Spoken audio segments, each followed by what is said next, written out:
এতদিন পর দেখা হওয়ার জন্যে পাগলের মতন আমার দিকে এসে ঝাঁপিয়ে পড়লো। সো হ্যালো এভরিওয়ান, কেমন আছো তোমরা সবাই? আশা করি সবাই ভালো আছো। আসলে ব্যাপারটা হচ্ছে অনেক দিন তো বাড়ি যাওয়া হয়নি, আর এখন অনেক প্রবলেমের জন্য যেতেও পারছি না। তো একদিন ঠিক করলাম বাড়ি যাব বলে। আর বাবার শরীরটাও অতটা ভালো না, দেখতে যাব করে আর যাওয়া হচ্ছে না। তো আজকে তাড়াতাড়ি করে ঝটপট করে রেডি হয়ে বেরিয়ে, আর যবে থেকে বাইকটা এসেছে তবে থেকে আর ট্রেনে করে যাওয়াই হয় না। কতদিন যে স্টেশনে যাইনি, আর ঘরে বাইক থাকতে অন্য কিছুতে যেন যেতে আর মনে করে না। তাও আমি বাড়িতে যাওয়ার সময় যেহেতু ট্রেন আর মেট্রো করে যাই, তাই আমার হয়ে যায়, নয়তো এমনি বাসে করে আর উঠতে এখন ইচ্ছাই করে না।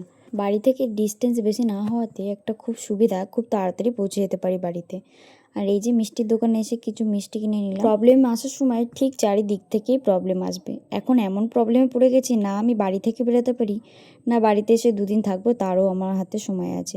তো দেখতে দেখতে বাড়িতে চলে এলাম। আর এই যে মাঠটা, এখন ফুটবল খেলা হচ্ছে, তার জন্য পুরো মাঠটা সাজিয়ে রেখেছি। বাড়িতে আসার জন্য সবথেকে বেশি মিস করি আমি কিন্তু এই সুজিকে। ছোটো থেকে কিন্তু আমাকে অতটা পাইনি, যেহেতু আমি ব্যাঙ্গালোরে ছিলাম, কিন্তু আমাকে এতটাই চেনে। আমি যদি এখানে দাঁড়িয়ে সুজি একবার বলি, বা ভিডিও কলেও যখন মাঝে মাঝে কথা হয় মায়ের সাথে, আমার গলা পেলে ও তো উৎপাত করতে শুরু করে দেয়। কত সুন্দর দোকানে বসে মায়ের সাথে দোকানদারি করছিল, আর এসে আমাকে দেখতে উৎপাত শুরু হয়ে গেছে। এখন আবার বিশেষ করে আমার থেকে বেশি রুদ্রর ওপর ঝাপাঝাপি করে, কারণ ওকে এখন ভালো করেই চিনে গেছে, আর ওর সাথেও ভালোই বন্ডিং হয়ে গেছে ওর। খেলতে বেশি ভালোবাসে কিন্তু ওর সাথেই, কারণ মাঝে মাঝে বেশি দুষ্টুমি করলে আমি একটু বকাঝকা দিই, তার জন্য একটু আমার সাথে এখন কমই খেলে, ওর সাথে বেশি ভালো খেলে।